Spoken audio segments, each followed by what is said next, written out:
এই বাংলা চাই নাই, যে বাংলায় আমার মাতৃভূমিতে আমার নিরাপত্তা নাই, আমার ঘরে আমার নিরাপত্তা নাই, এই বলে আহাজারি করছেন এক মা। এই বাংলা চাই নাই, যেই বাংলায় আমার মাতৃভূমিতে আমার নিরাপত্তা নাই, আমার ঘরে আমার নিরাপত্তা নাই।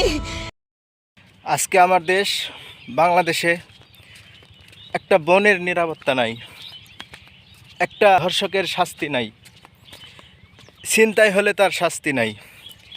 এদেশে কীভাবে এভাবে দমন করবে?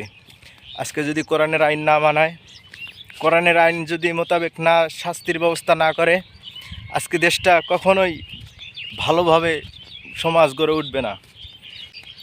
যতক্ষণ পর্যন্ত কোরআনের আইন না চালু করছে, এই দেশে ধর্ষণ কমবে না, ধর্ষণ বন্ধ হবে না, ডাকাতি বন্ধ হবে না।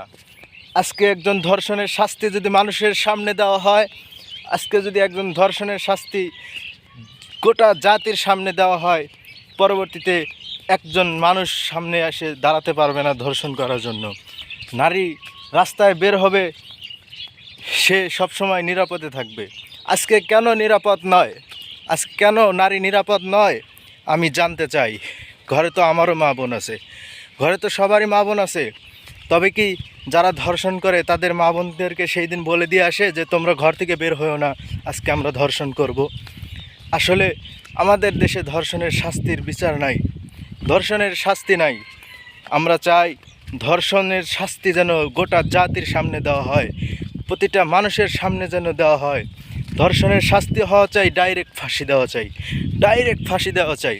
ধর্ষণের এটাই শাস্তি, ধর্ষণের কোনো ক্ষমা নাই। যে দেশে ধর্ষণের কোনো বিচার নাই, সেই দেশে মানুষ কিভাবে শান্তিতে থাকবে?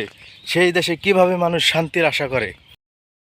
তাই আমি বলবো, ঘরে আর না বসে থেকে বাইরে আসুন।